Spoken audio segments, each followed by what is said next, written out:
Hello, ladies. This is Lynnis, and I'm taking you with me on the beginning of my walk. Well, I'm walking, and I'm seeing some neighbors now. They're walking their dog. Hello. Practicing social distancing. It's so interesting going on these walks. It's almost like people have these virtual stoplights. People come to a corner and they stop and they wait for one person to pass so they can maintain social distancing. Man, this is so weird.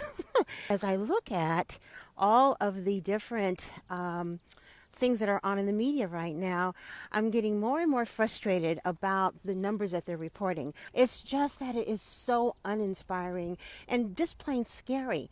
And it's not that we don't want to be informed, but we have to find a way, folks, to keep our spirits up and to keep ourselves engaged in things that are positive. This is an opportunity to really enhance your self-care and your self-love. This is an opportunity to really dig deep in terms of improving your relationship with that higher power. I really think that it's time for all of us to begin to connect in a different way. Sometimes the quality of our connection has nothing to do with whether or not we're in person or not. It has everything to do with what we're communicating. And to me, a quality communication is being able to uplift people, to be able to inspire them, to be able to motivate them to take better care of themselves and take better care of their families. When you think about how life was about 6 months ago, let's see, 6 months ago we were in the throes of the holidays, people rushing around, spending money, buying too much food, doing all this under the idea of wanting to share time with loved ones and having a good time. But how much time, quality time, did you really spend with your loved ones?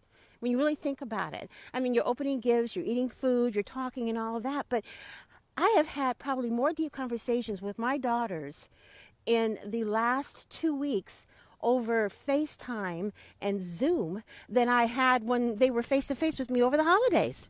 Well, I see some people still going over to their families' houses and gathering with them and stuff like that. And I have to tell you, it's your choice, but it's nothing personal. It's just using wisdom. Some of these people that were coming over to families for dinners and things like that, they've been working maybe, in one of the essential companies that are open right now with other people, and you don't know yet because everybody hasn't been tested. And because the incubation period is as long as it is, you don't know who has and who doesn't have it. So the best thing to do for your families is to practice social distancing and to quarantine yourself until we find out more information. We decided as a family to all get together on Zoom.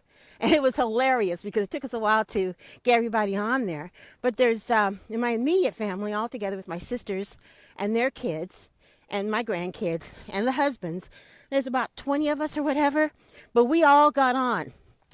And we all, basically laughed together, told funny stories about our, quarantine experiences and all of that, and told good news. Everybody had something good to report. We all celebrated it. There's been a couple of birthdays that have happened since this whole thing. My sister and my daughter, they both had birthdays, and we celebrated that.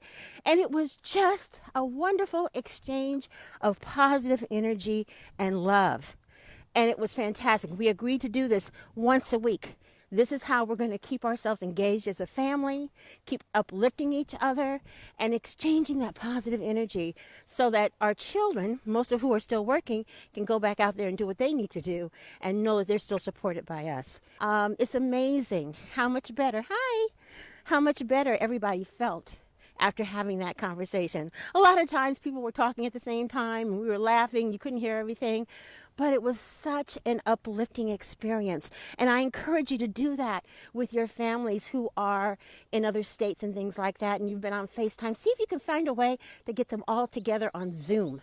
It's pretty easy to do. And that way you can all see each other at the same time. And it might be kind of chaos, everybody talking at once. But it's pretty much how it is when you get together anyway. It's just that you can't physically see each other.